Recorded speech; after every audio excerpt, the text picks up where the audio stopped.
Hello and welcome to Canguro English. I'm Christian and this is another live English class. I hope that you are all well and happy. It's cold today. It's really cold. It's this morning it was really cold, like 0 degrees. Every morning there's frost on the car. I'm wearing a hoodie and a jacket inside. It's crazy. This is my first live class for 2 weeks. It's been difficult, but I'm back. I missed all of you. I missed doing live classes. I missed it a lot.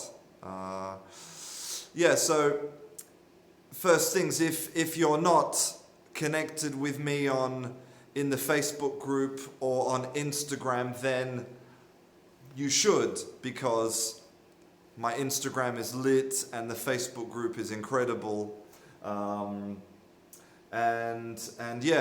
Also, if you would like to become a sponsor of free English education, then you can become my patron on Patreon. So we have Adrian from Argentina. Mohammed Al-Jahe. Hello, I don't know where you are.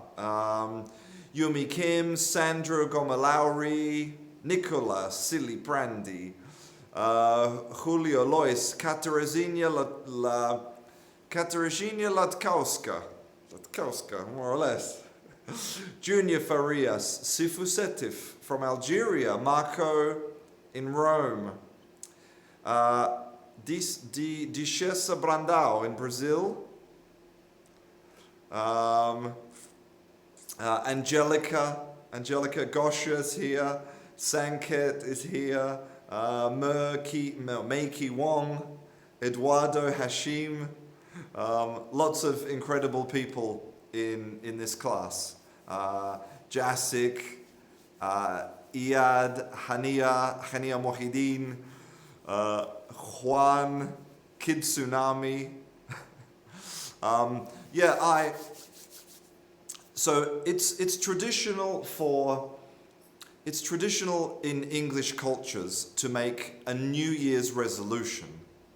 Like, this year I want to, lose weight, or this year I want to run a marathon, or this year I want to read more books, anything. And this year, this is definitely my year to learn Arabic. I really want to start the process of learning Arabic this year. So, Marco wants to give up smoking. Please tell me some of your New Year's resolutions. Kid Tsunami wants to be proficient in English.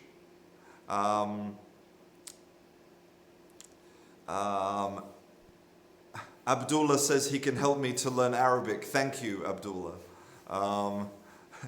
Gosha wants to be happy. I think that is a great New Year's resolution, to be happy, and it's something that is surprisingly, it's not easy. Not easy.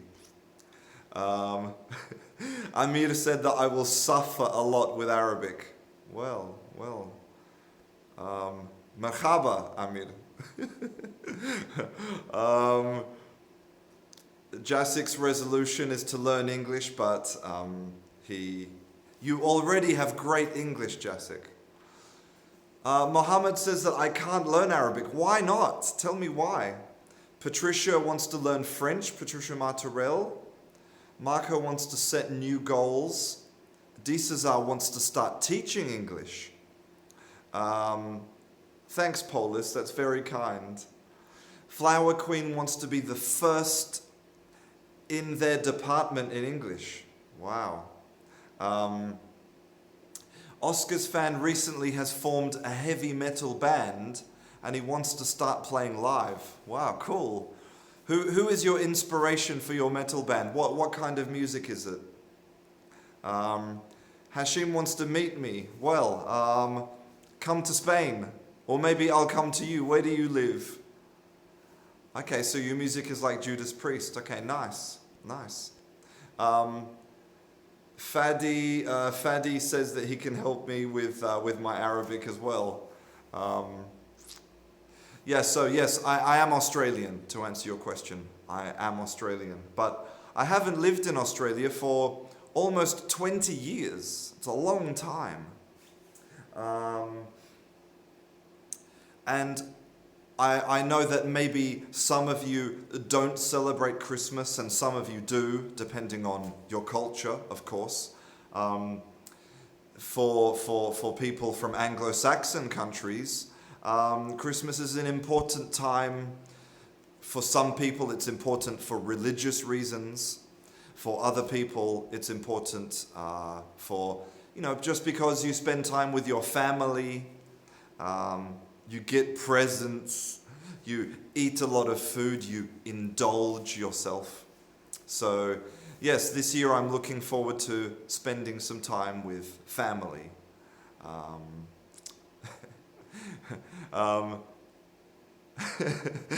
Muhammad says that I will never learn Arabic because he's Arabic and he still can't understand Arabic.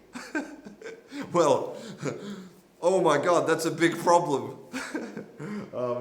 Okay, so today we are going to study two things.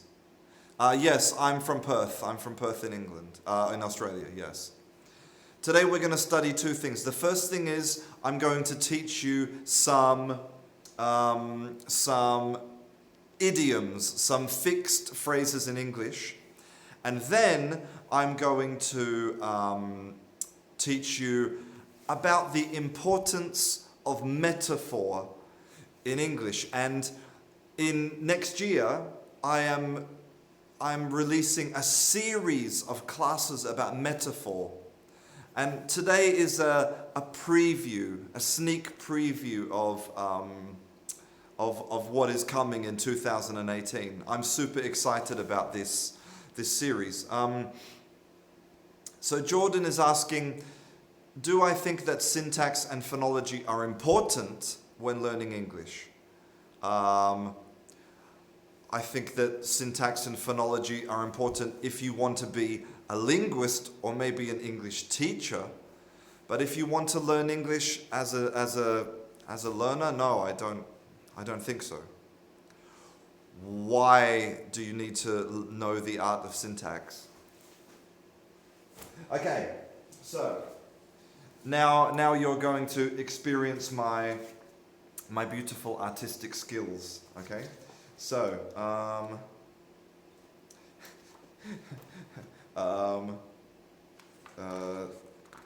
wait, I have to find the perfect one. I saw a picture of it. Where is it? I have this great book. I can recommend this book to anybody. It's called Word Winks, okay? And it's basically a visual book of English idioms. It's a great book, Word Winks. There's more than one. I think maybe there's 5 of these. Great learning tool. Okay, so the first idiom is this.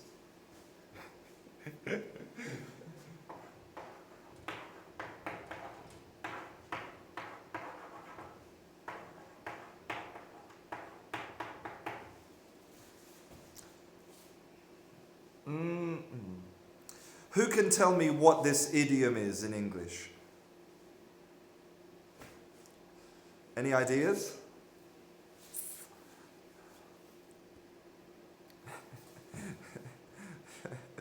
No, Gosha. Grzegorz Brishkiewicz is not here. Bad is better than worse? No. Bad not good? No. Could be worse? No. Worse, lose, no. This idiom describes a situation when something transforms from this to this. Okay?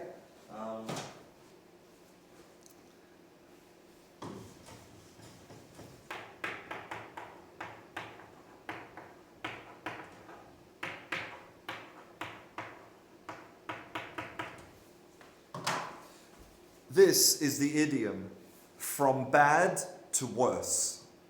Let me give you an example. So imagine that you are staying in a hotel and you order room service. And they say, I'm very sorry, but your hamburger, it will take 1 hour to come because we're very busy. And you think, oh man, I have to wait 1 hour for room service. Oh, okay, this is bad. It's bad. But then when the hamburger arrives, it's raw. Raw. The meat is not cooked. It's a raw hamburger. Things are going from bad to worse. And then you discover that the hamburger costs $25 in this hotel. Things go from bad to worse. Okay? Another idiom which is similar is this one.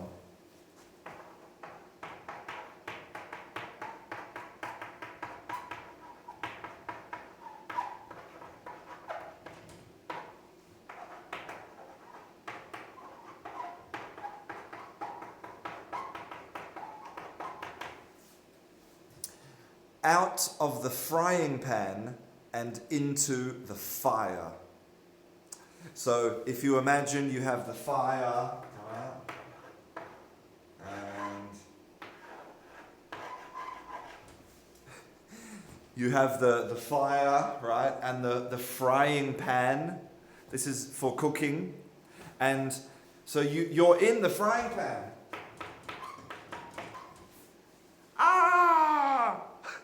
And you say, how can I escape this horrible situation? I'm in the frying pan. So you jump out of the frying pan and into the fire.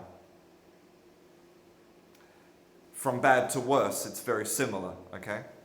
So now I want you, all of you, to create a sentence with one of these and this word,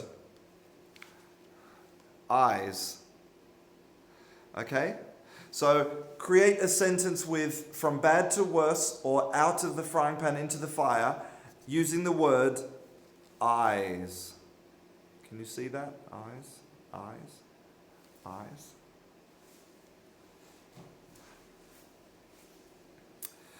Yes, Gosha, like an exam can go from bad to worse. Eyes, exactly. Yes, exactly, Liha. When you escape a bad situation and you face another one. Wow, Chandra, that's fantastic. I couldn't believe my eyes. Everything degenerated from bad to worse. Sanket, when you miss the bus and the next bus is 45 minutes and you realize your mobile data is out. That's a bad situation. Gosha, my eyesight is going. My eyesight is going from bad to worse. Very good, Gosha. In the last year, so we would use present perfect. In the last year, my eyes have gone from bad to worse. Abdullah, after the operation, his eyes went from bad to worse.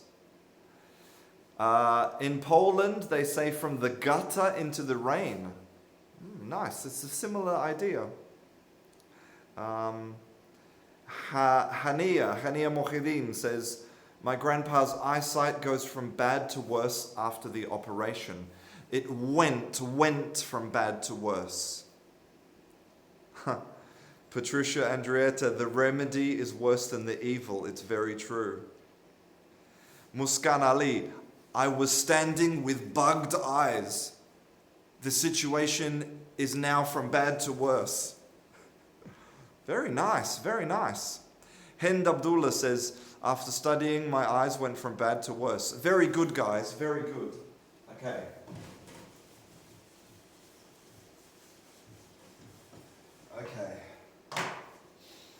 Okay, here's the next one.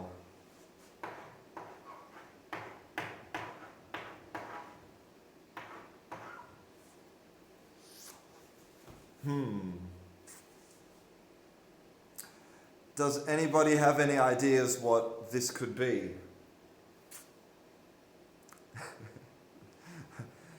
Patricia, real fact, I was dyeing my hair, I was not liking the color, it went from bad to worse when I dyed on my eye. I think every woman who has dyed their hair at home has had some type of disaster. I'll tell you a true story, okay? When I first met Georgina in a long time ago,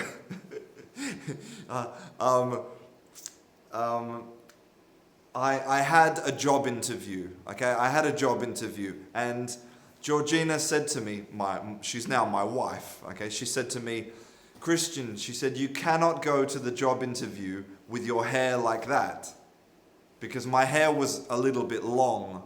And she said, I'm going to cut your hair and I'm going to dye your hair, okay?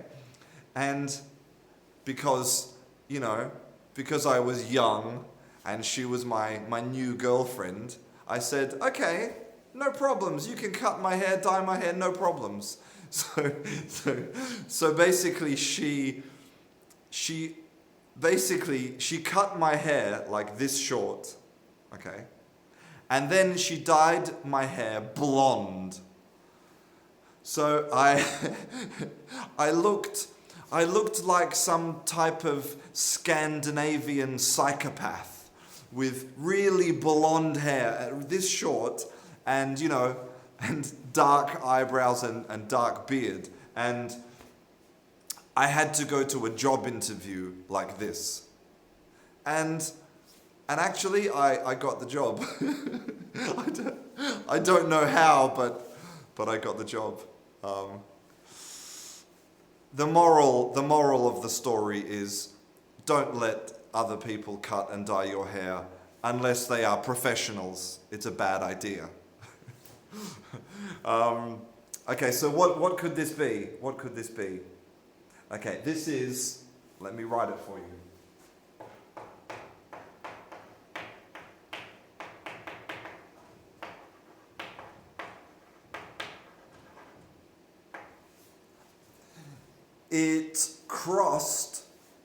It crossed my mind, which means that you had an idea which passed through your mind. It means that you thought about something as an idea, right? So imagine if you get in your car and your car, it won't start. You're like, oh man, it won't start. And your friend says, do you think that maybe the battery is flat? And you say, well, it crossed my mind. It's one idea that I had.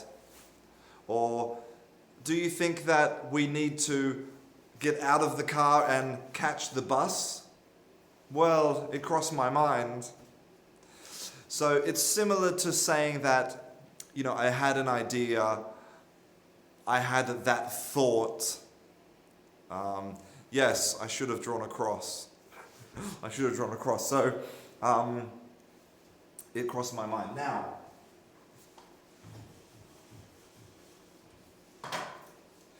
Now, I would like you to invent a sentence with this, it crossed my mind, and the word airport.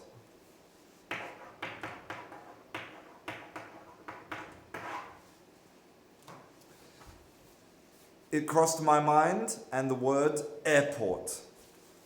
Give me your beautiful sentences with this combination. Hello, Hamid Chachan in... Hamid Chauhan in Karachi, Pakistan. Yes. Yeah, okay, so in Spanish, yeah. Se me prendió el foco. Yeah, nice. Okay, Muskan, when I was standing alone in the airport, it crossed my mind to call the cops. Very good. Very good, Muskan. That's fantastic. Gosha, it crossed my mind to go to the airport, but unfortunately in my town, there is no one. Chandra, it crossed my mind the kid was in the airport. Jasik, it crossed my mind to go to the hairdresser at the airport. At the airport. Red One, it crossed my mind to take them to the airport by car. Very good. Sifu, it never crossed my mind that airports are that expensive to build. Very nice. Hend Abdullah, it crossed my mind to sleep at the airport. Usma, when I was at the airport, it had crossed my mind to keep an extra bag in the luggage. Usma, that was a great use of the past perfect as well. Very impressive. Patricia, I want to meet you. It crossed my mind to go to the airport. Good. Marco, I'm struggling to get to the airport. I'm late. Maybe I lose my aeroplane. It crossed my mind. Okay, something very important for you, Marco, and maybe for some other people. Okay.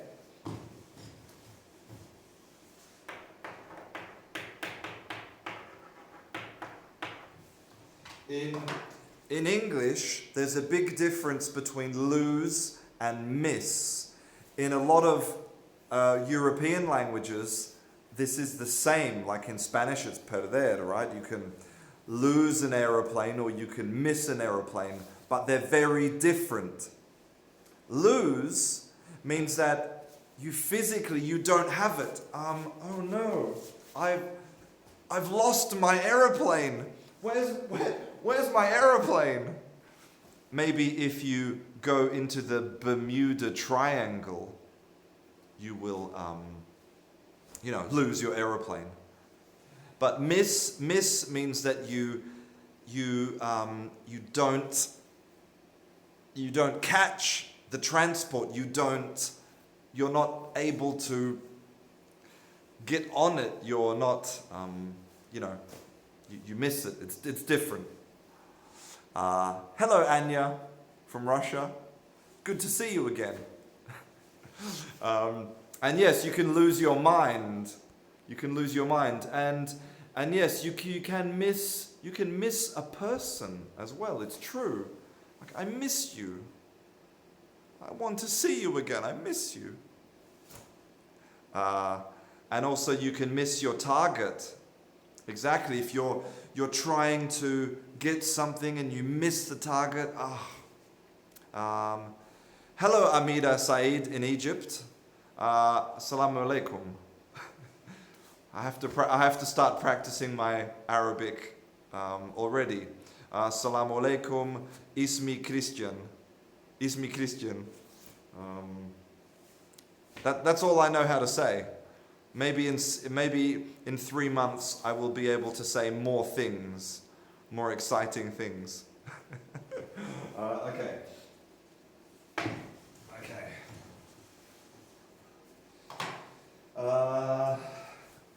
The next one.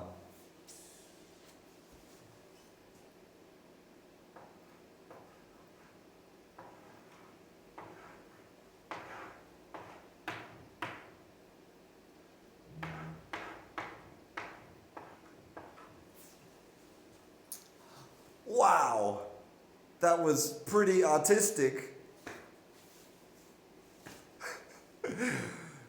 Does anybody have any idea what this is? I'll give you a little clue. Okay, there's 2 parts. Wow, Kiwi Sunny nailed it. Nailed it. Yes, exactly. So a mole is an animal. It's a little animal that's blind, basically blind. Maybe the same size as a mouse, a big mouse, yeah, like a big mouse. And it has special hands for digging. And normally everybody hates moles because they dig in the garden and they create these molehills. A molehill is when you go in your garden and you have the little sort of hills that the moles make. They come out of the ground. Yeah, like, hang on. I'll do a demonstration of a mole. Okay, okay, here it is. Digging. Hello. Oh, okay. So, yeah, and they can cause damage to the plants, and they can cause damage to your sprinklers, to your water system, electrical cables, everything. Moles, right? And Kiwi Sunny, she knew this expression. It's a great one. Make a camel out of a mosquito. Okay.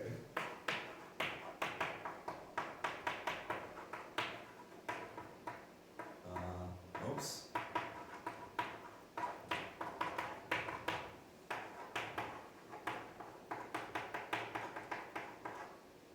Okay.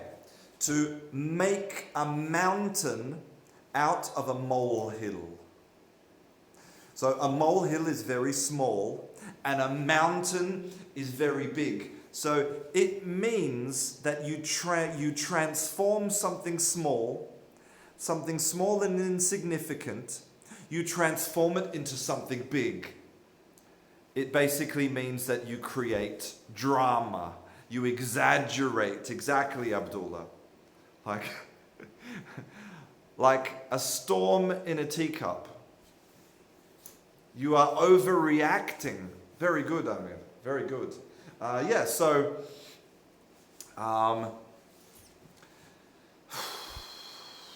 let me think of an example. Well, between you and me, okay, a little secret is that I'm not very good in the mornings. I'm not a morning person. It's difficult for me to get up. I'm tired. It takes me 20 minutes, 30 minutes to wake up. I'm not a morning person. And so in the mornings, because I'm in a bad mood, I'm like a big bear. In the mornings, I make mountains out of molehills, of everything. Okay. So I want you to create a sentence. With mountain out of a molehill, and let's have a look for a good word. Telescope.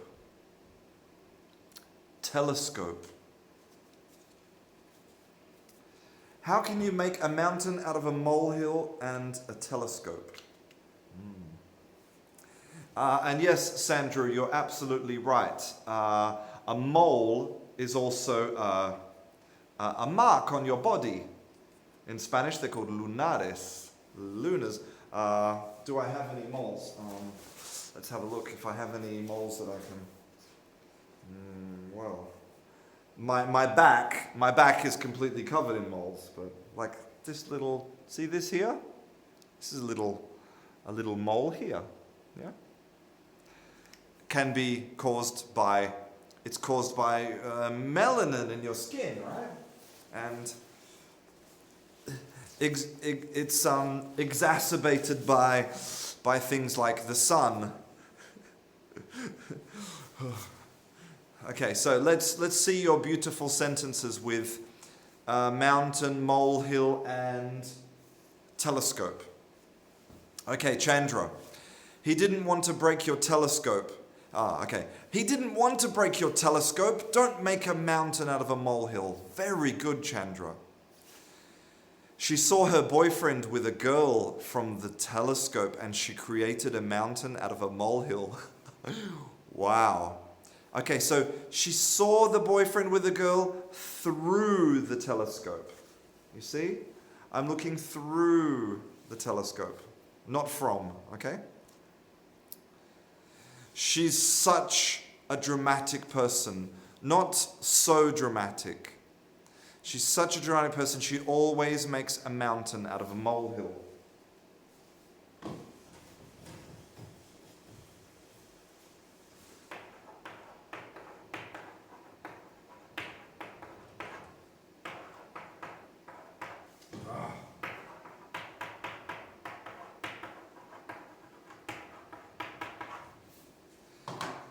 Okay, just to clarify something between so and such, okay? So dramatic, this sentence is perfect because we have so plus adjective, okay? So plus adjective, like, oh, you are so dramatic. But such with an adjective, no. Such we must use with a noun. So, such dramatic people.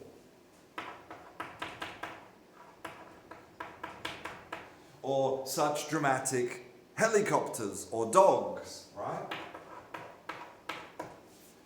And if it's a singular, noun, we need to put the article, right? Like such a dramatic person. Such a dramatic person. So with adjective and such with nouns. Really important difference, okay? Let's have a look.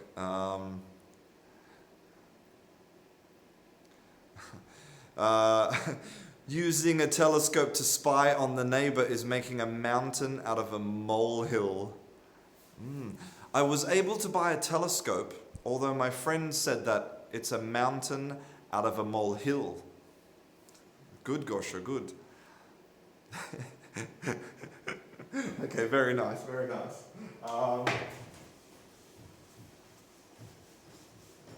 Okay.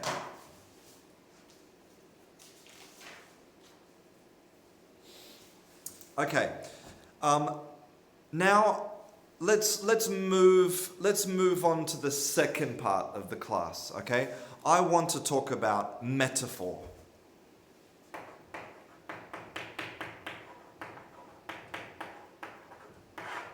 So there are two types of metaphors, okay? There is metaphor to create a dramatic effect, like a metaphor for literature and a metaphor for poetry, you know, like a metaphor which is more literary, okay? But then we have metaphor which is fundamental to human language, fundamental. And if you can understand the basic structure of metaphor in English, then you can understand a lot of the English language. Because, for example, I mean, look at this book, right? There's a lot of pages in this book, right? But all of these are based, the foundation of these is metaphor. You know, English language is full of idioms, full of phrasal verbs, but a lot of them are based in metaphor. And I'm going to give you the example today of metaphor to talk about emotions and about feelings. Okay? So basically metaphor is when we substitute one idea for another sort of idea. okay? We compare something to another thing, or we substitute something for another thing, like Patricia just did. Okay, so now let's imagine that we are going, so we're talking about feelings and emotions, okay?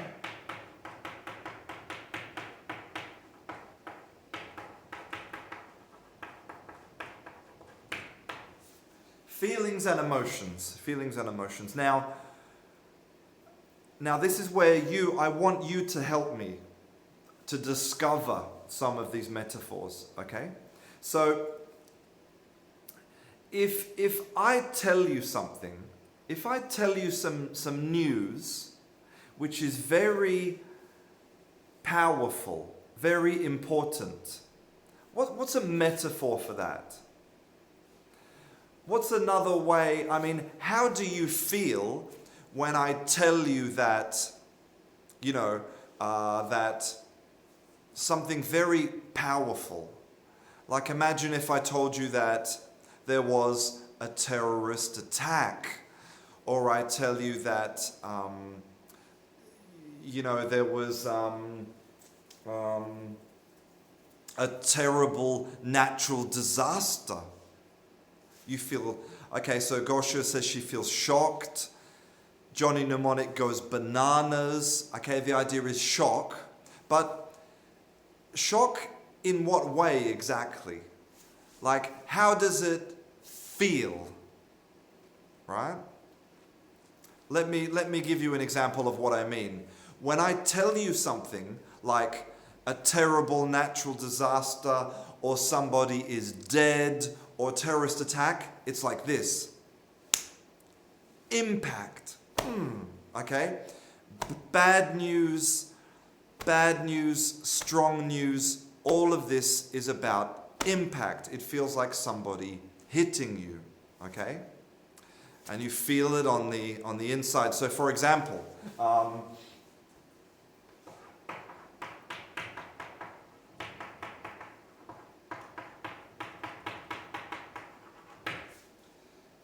you can say that the news hit him. The news really hit him hard.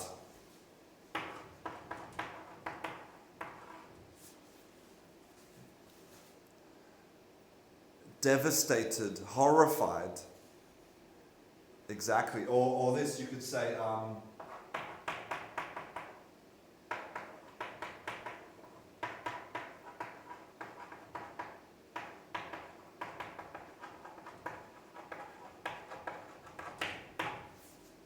you can say this.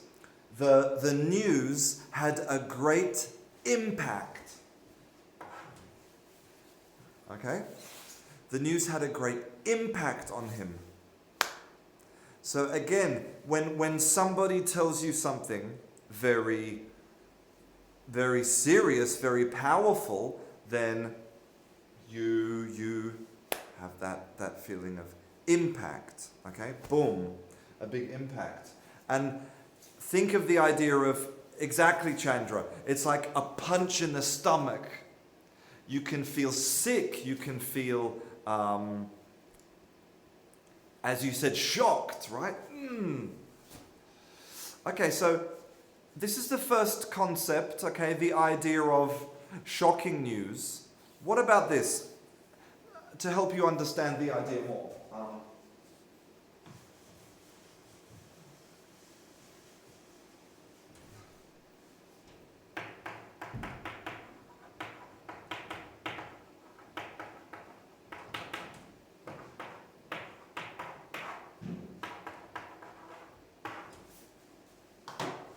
Now, think about your feelings and your emotions, and think about them in relation to temperature. And then think about which emotions are hot and cold. So, for example, what are some emotions or feelings that you would say go in the hot category?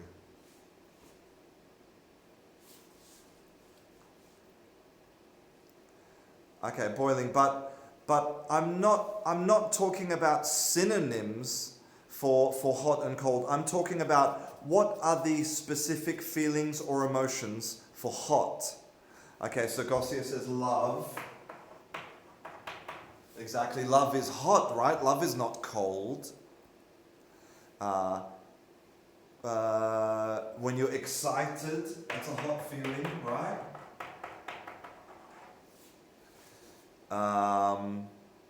To be mad and to be angry, exactly. To be angry, they're hot feelings. Hate. Exactly. To be passion. Exactly. Passion, success, all of these things are hot, right? Perfect, guys. What about some feelings that are cold? What feelings would you say are cold? A cold war. Okay, so hate is cold. Hate could be cold, right? Evil.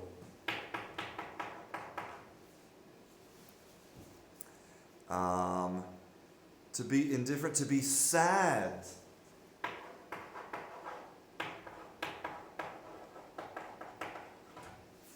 To be sad, to be disgusted, to be envious. So this is an example of how the metaphor of temperature, talks about your emotions. Let me give you some examples, okay? So, you can say, in English, Christian has a fiery temper. A fiery temper. My temperament is like fire. It's angry. Right? Or what about this? To talk about happiness, right? Happiness and love. Love and happy, they're hot feelings. Listen to this. The book was received warmly. Remember, warmly is between hot and cold. It's warm. Okay, the book was received warmly. It's a happy thing. If I give you the book, you say, "Oh, thank you so much." Or you can give somebody a warm hug as well, okay? What about this? Some of these things here, cold hate. Another one, fear.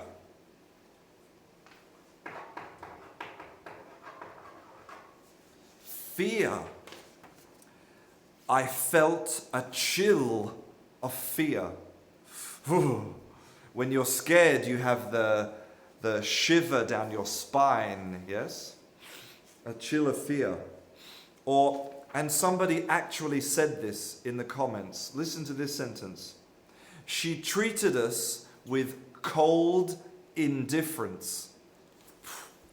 Katarzyna Latkowska, you're reading my mind. She treated us with cold indifference. Okay? So, this helps you to understand so many idioms, adjectives, phrasal verbs, okay? Okay, let's do another one.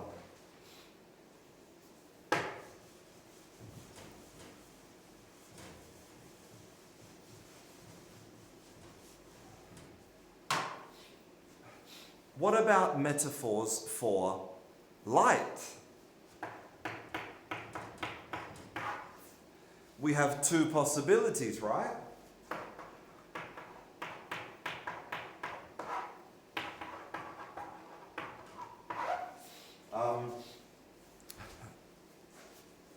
Bright and dark. Like this studio is quite bright. There's a lot of light. So what feelings and emotions do you think of when you think about brightness, when you think about a lot of light? Okay, you think about illumination, you think about the sun. Okay, Sanket, success. Okay, good. Freedom, enlightenment. Okay.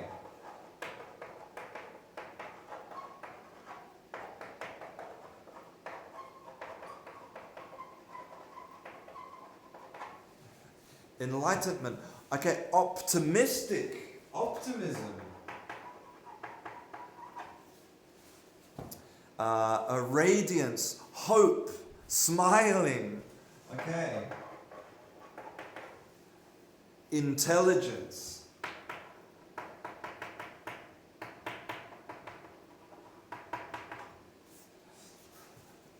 And happiness as well. Again, happiness.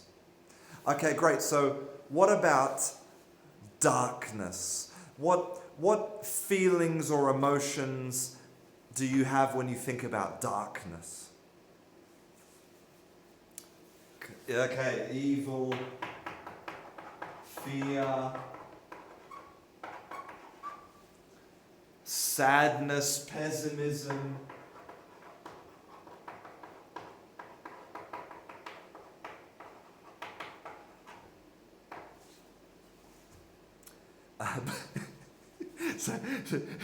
Sankit says Batman. Well, Batman's an orphan. Loneliness. Man, that's a good one. Melancholy.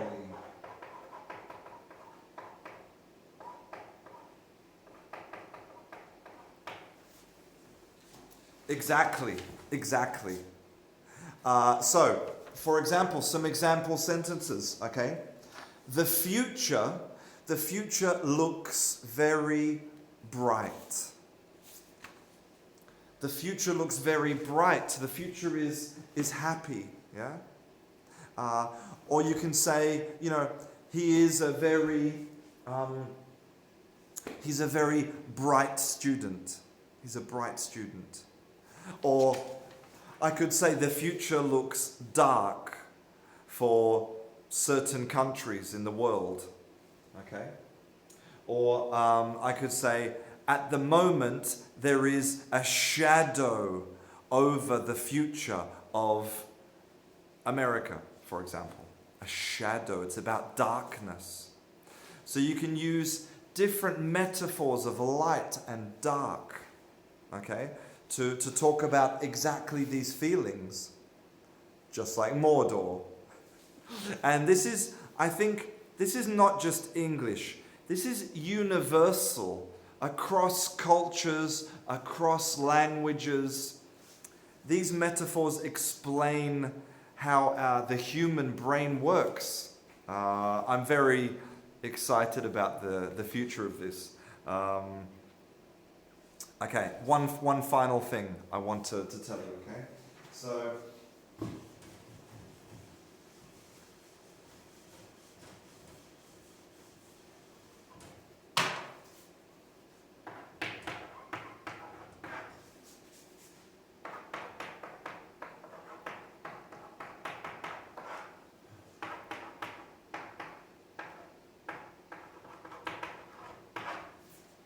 finally, what about emotions and feelings related to food?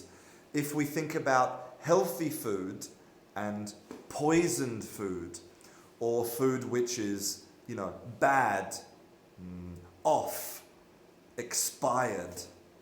I mean, what are some feelings when you eat healthy food? Johnny says that hummus is poisoned. No. Okay, so healthy food makes you happy. Okay, good.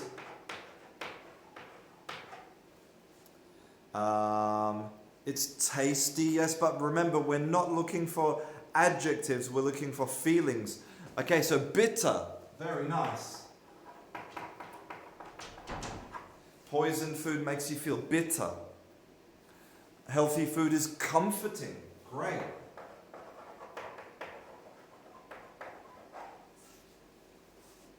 Comforting. Okay, rotten.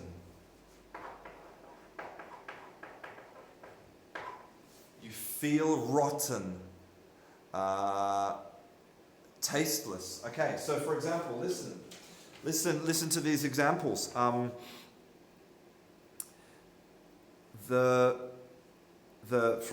Imagine we're talking about Maria. Maria was eaten up by hatred. She was eaten by hatred, like food, like food. Or this one, trust had poisoned their relationship. Trust had poisoned their relationship. And, you know, when in English, when something is really good, you say that everything is apple pie. Because apple pie makes you happy, you know. And, you know, Forrest Gump said that life is like a box of chocolates. You never know what you're going to get inside. It's comforting to know that life is like a box of chocolates. And yes, you know, when food is bad, like if I tell you some bad news, it's a bitter pill to swallow. A bitter pill, yes? Or if somebody's a bad person, you could say, he is a bad egg, a rotten egg. Okay? So, this is an introduction to metaphor in the English language, and in next year I will produce a more coherent series about this. Because this is a little bit, you know, fly by the seat of my pants, sort of improvised mini metaphor class. Okay, well, listen guys, I have to go, but it has been a real super pleasure being with you in class today. And I really hope that you all learned something. And please connect with me on Facebook, Instagram. My Instagram is lit. And yes, if you would like to become my patron, then you can become my patron on Patreon. And on Friday I will release my class about the subjunctive. If you wanted to know about the subjunctive in English, after Friday you will be the #1 subjunctive user in the world. Okay, you guys are the best. Thank you all so much. And I can't wait to see you again soon. I'm Christian. This is Canguro English, and I'll see you in class. Lots of love, guys. Bye. Bye. How do I end this thing? Here, okay. Bye.